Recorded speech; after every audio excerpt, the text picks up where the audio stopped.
নমস্কার বন্ধুরা, Indian stock market Bangla আপনাদের স্বাগত। আমি সৌভিক। আজকে 7 তারিখ সোমবার বিকাল 4টে বাজে, মার্কেট বন্ধ হয়ে গেছে। আজকে চারদিকে দেখেছেন ব্ল্যাক মন্ডে বলা যেতে পারে, ওয়ার্ল্ডব্যাপী প্রচুর পড়েছে। সেই হিসাবে আমাদের মার্কেট বা ইন্ডেক্স বিশেষ করে কিছুই পড়েনি। যেটা যে টেলিগ্রাম গ্রুপ যেটা ফ্রিতে আছে সেখানেও আপডেট পরপর দিয়ে গেছিলাম এবং ইউটিউবেও বলেছিলাম যে বাইরের মার্কেট যতই পড়ুক আমাদের মার্কেট সেই তুলনায় অনেকটাই কম পড়বে। অর্থাৎ বাইরের মার্কেট যদি 6% পড়ে তো আমাদের মার্কেট 2.5%, খুব বেশি হলে 3% পড়বে। তো আজকে বাইরের যে কোনো দেশ, ইন্ডিয়া বাদে যে কোনো দেশ স্টক মার্কেট মোটামুটি যারা একটু রিনাউন্ড আছে, দেখুন 10%, 8%, 7% ইন্ডেক্স পড়ে গেছে। ডাউ ফিউচার এখনও সম্ভবত 800-900 পয়েন্ট মাইনাস আছে, ইউরোপ এখনও মাইনাস আছে 4-5% করে, ইন্ডেক্স মাইনাস আছে। সেই তুলনায় আমাদের নিফটি তো 3.25, ঠিক আছে, এবং 22,161-তে বন্ধ হয়েছে। অর্থাৎ 22,000-এর ঘরটা আমরা রিগেন করতে পেরেছি। তো যে লোটা পড়েছিল সেটাও কিন্তু সাপোর্ট দেওয়া ছিল। গত টেলিগ্রামে গত রোববার কি শনিবারই সাপোর্ট দেওয়া ছিল, ঠিক ওই জায়গা থেকে ইন্টারেতেই 500 পয়েন্ট বাউন্স এসে গেল। ব্যাঙ্ক নিফটিও বলে গেছিলাম যে এবার অটো এবং ব্যাঙ্ক কিন্তু পড়বে, কারণ লাস্ট দিনও ব্যাঙ্ক সেক্টর প্রচণ্ড ভালো। ব্যাঙ্ক সেক্টর নিফটিকে বুস্ট করছে, চারদিকে এরকম কথাবার্তা, কিন্তু সেইটা টোটাল ফলস ব্যাপারটা ছিল এবং ব্যাঙ্কও যে বেশি ধরে রাখতে পারবে না সেটা পরিষ্কার ছিল এবং সেটা অ্যাডভান্স বলা ছিল। এবার অটো তারপর ব্যাঙ্ক। তো আজকে অটো সেক্টর, ব্যাঙ্ক সেক্টর সবই পড়েছে, কেউ বাদ যায়নি। কিন্তু আমি যদি বাইরের মার্কেটের সাথে তুলনা করি তা সেই হিসাবে দেখব আমাদের ইন্ডিয়ান মার্কেট কিন্তু ভালো পারফরমেন্স করেছে। এটা হচ্ছে ফার্স্ট পার্টের দিকে আমি যদি চাই। সেকেন্ড আমাদের কি হচ্ছে, ভিক্সটা কিন্তু অনেক দিন ধরে 13, 14, 11, 12 এর মধ্যে ঘুরছিল। আজকে সকাল থেকে ভিক্স 66% একদিনে বেড়েছে। কোভিডের সময় এরকম বাড়তে কিন্তু দেখা গেছিল। তো যাই হোক, আজকে বেড়েছে। আজকে 22.79-এ ক্লোজ করেছে, কিন্তু হাই করেছে ভিক্স 23.19। অর্থাৎ এই ক্ষেত্রে কিন্তু ভিক্সটা খুবই ডেঞ্জার জোনে ঢুকে গেছে, এটাই বলা যেতে পারে। তো এখন এই জায়গা থেকে আমাদের ফুড আমরা বাই করে নিয়ে গেছিলাম, প্রচুর প্রফিট হয়েছে, মানে জ্যাকপটের মতো প্রফিট হয়েছে। সবই ঠিক আছে, গ্রুপে সবাই প্রচুর প্রফিট হয়েছে সব, কিন্তু মার্কেটের যে হালত হলো তাতে কিন্তু অনেকের, যারা কোভিডের পরেও এসছে বা তার আগেও এসছে, যারা একটু ডেলিভারি বেস কিনে বসে থাকতে পছন্দ করেন, তাদের পোর্টফোলিওটা কিন্তু আজকে অনেকখানি ক্ষতি হয়ে গেল। যদিও এগুলো পেপার ক্ষতি, কারণ আবার একটা সময় উঠবে, আবার এই লসটা আবার আস্তে আস্তে রিকভার করবে, টাইম লাগবে। ভিসেভ রিকভারি হবে না, এটা আগেও বলেছি, এখনও বলছি। তবে নিফটি বর্তমানে যে জায়গাটায় আছে সেই জায়গায় আজকের লোটা কিন্তু খুব ভাইটাল হয়ে গেল, যেটা এই লেভেলটা এর আগের দিনও দিয়েছিলাম। যাই হোক, আজকের যে লো, মানে মেন কথা বলতে গেলে আজকের যে লো 21,743, কিছু বাফার রাখলাম 21,700। 21,700 যতক্ষণ না ভাঙছে ততক্ষণ কিন্তু ওকে, এখান থেকে বাউন্স আসবে, আবার হয়তো পড়ে যাবে, একটা রেঞ্জের মধ্যে ঘুরবে ও। কিন্তু 21,700-র নিচে যদি ক্লোজ দেয়, গেল চলে এলো ব্যাপার নয়, যদি ক্লোজ দেয় তখন কিন্তু আমরা 21,500, 21,200, এমনকি 20,700 অবধি দেখতে পারি। সেটা একবারে হবে কি উপরে বাউন্স নিয়ে হবে সেটা সময় বলবে, কিন্তু মেন এখন 21,700 থেকে 750 আজকের লোটা খুব ভাইটাল হয়ে গেছে নিফটির ক্ষেত্রে। ওপরের দিকে যদি যায় কত অবধি যেতে পারে, 22,200 আজকেই দেখিয়ে দিয়েছিল, এরপর 22,400 থেকে 500। আজকে যে বড় গ্যাপ ডাউন হয়েছে, এই গ্যাপটা ফিল আপ হবে কি এখন না পরে হবে, এগুলো কিন্তু সময় সময় দেখতে পাবেন। তবে যতটা সহজ মনে হচ্ছে মার্কেট কিন্তু অতটা সহজ এখন নয়। এখন এক দেখাচ্ছে, কালকে আরেক রকম দেখাতে পারে। এছাড়াও সামনে কিন্তু আরবিআই পলিসি আছে বুধবার, বৃহস্পতিবার আমাদের বন্ধ, তারপর সোমবারও বন্ধ, অর্থাৎ ছুটি আছে।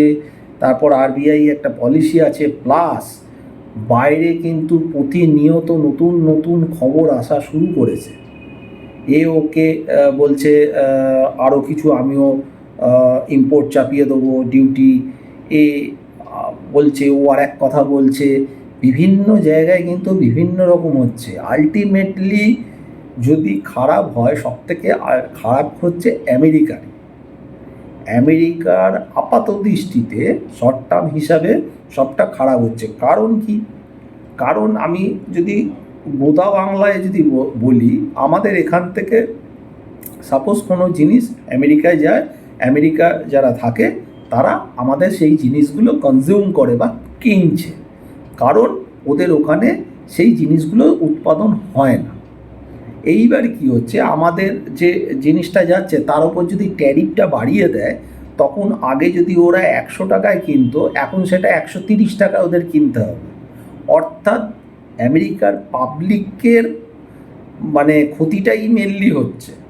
তার কারণ হচ্ছে আমেরিকায় আজকে যে জিনিসটা আমাদের এখান থেকে যাচ্ছে, সেটা কি কালকের মধ্যে একখানা মানে কারখানা তৈরি করে সেখানে উৎপাদন করা সম্ভব? এটা তো সম্ভব নয়। এটা তো একটা দীর্ঘমেয়াদী প্রসেস।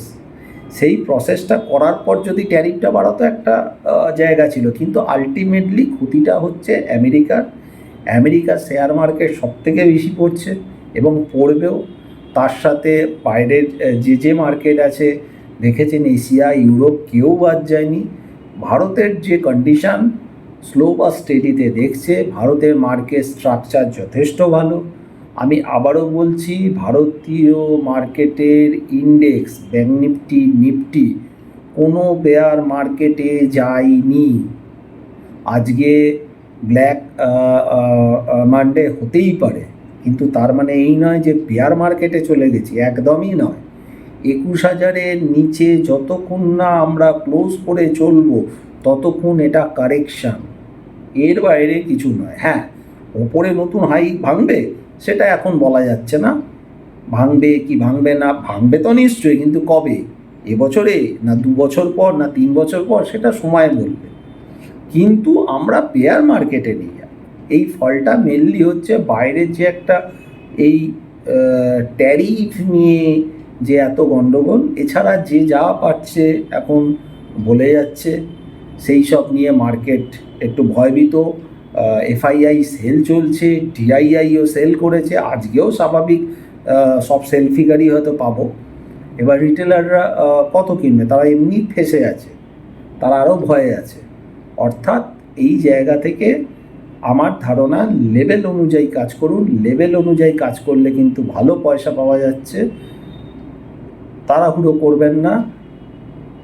বাইরে কি আওয়াজ হচ্ছে চারদিকে, সেগুলো ইগনোর করুন, অনলি লেভেলের ওপর ফোকাস করুন, সেই অনুযায়ী কাজ করুন, আমার মনে হয় ভালো হবে। তো মোটামুটি নিফটির কথা আমি বলেই দিয়েছি, আবারও বলছি, সাপোর্ট হচ্ছে 21,700 থেকে 750, এইটা খুব ক্রুশিয়াল সাপোর্ট। এটা যদি ভেঙে যায় 21,500, 21,200 এবং 20,700 থেকে 800, এরকম একটা জায়গা সাপোর্ট নেবে। আর উপরের দিকে যদি যায় 22,200 আজকেই এসে গেছে রেজিস্ট্যান্স, 22,400, 500 আপাতত দেখতে পারেন, ম্যাক্সিমাম 22,800 যে গ্যাপটা মানে স্ট্রং সাপোর্ট ছিল, সেটা এখন স্ট্রং রেজিস্ট্যান্স হয়ে যাবে। তো 800 হবে কিনা সেটা দেখা যাবে। আরবিআই পলিসি আছে বুধবার, কী হবে জানি না। এবার আসছি ব্যাঙ্ক নিফটি। ব্যাঙ্ক নিফটি কিন্তু আজকে রিকভার করেছে। অ্যাভারেজ ট্রেড 50,000-এর নিচে দিয়েছে, কিন্তু নর্মাল ট্রেড হচ্ছিল 50,000-এর উপরে গেইন করতে পেরেছে, কিন্তু অ্যাভারেজ ট্রেড 49,860। এটাও কিন্তু যে আগের লো করেছিল নিফটি কিন্তু ব্রেক করেছে, ব্যাঙ্ক নিফটি এখনও ব্রেক করেনি। হতে পারে ব্রেক করতেই পারে, হয়তো আরবিআই পলিসি আসবে, সেই পলিসিটা হতে পারে রেড কার্ড হলো না, বা হতে পারে মনের মতো হলো না, অনেক কিছু হতে পারে। বা কালকে আবার কিছু একটা নতুন বাইরে থেকে এও কিছু ট্যারিফ লাগালো, বা কিছু দুর্ঘটনা ঘটলো, করতে পারে। কিন্তু ব্যাঙ্ক নিফটি এখনও আগের লোটা ব্রেক করেনি, যেটা নিফটি করে দিয়েছে।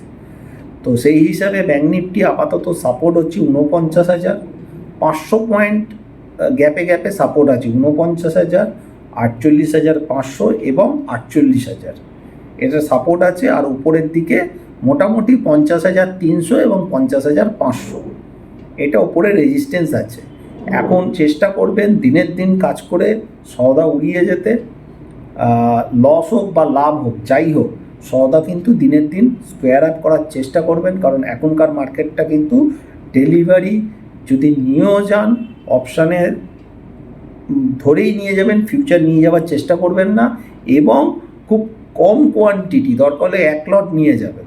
খুব যদি মনে হয় যে না নিয়ে যেতে পারি বা যেতে পারবো, তাহলে 1 লট নিয়ে যাবেন, এর বেশি কিন্তু নেবেন না। কারণ এই সময় ক্যাপিটালটাকে কিন্তু ধরে রাখার সময়। যারা বোথ সাইড কাজ করতে পারে তারা তো ভালো রোজগার করছে, এটা ঠিক আছে, কিন্তু যারা বোথ সাইড করতে পারে না, শুধু কিনে খেলতে চায়, তাদের জন্য বলবো তাদেরও সময় আসবে, আগে এসছিল আবার আসবে, কিন্তু টাইম নেবে। এখন একটা মার্কেট রেঞ্জের মধ্যে জিগজ্যাগ করবে, তার মধ্যে যারা যা কামাতে পারবে কামাবে। তবে ভারতীয় মার্কেট নিয়ে আমার ধারণা ভয়ের কিছু নেই, এবং যখন সারা ওয়ার্ল্ডের মার্কেটও ঘুরবে, নিচের পথ তো আস্তে আস্তে ঘুরবে, জিরো তো হবে না, যখন ঘুরবে তখন ইন্ডিয়া মার্কেটই সবথেকে বেশি বাড়বে এবং সবথেকে ফাস্ট বাড়বে। এই জায়গাটায় এখনকার স্ট্রাকচার দেখে এইটুকুনি বোঝা যাচ্ছে। তারপর আবার আপডেট যেমন পাবো, যেরম পাবো নিশ্চয়ই জানাবো। যারা আমাদের টেলিগ্রাম গ্রুপ এই এপ্রিল এবং মে মাসে জয়েন করতে চান, তারা হোয়াটসঅ্যাপ করতে পারেন। হোয়াটসঅ্যাপ নাম্বার 9123952178, ওখানে হোয়াটসঅ্যাপ করে যোগাযোগ করতে পারেন। আজকে এখানে শেষ করলাম, ভালো থাকবেন, নমস্কার।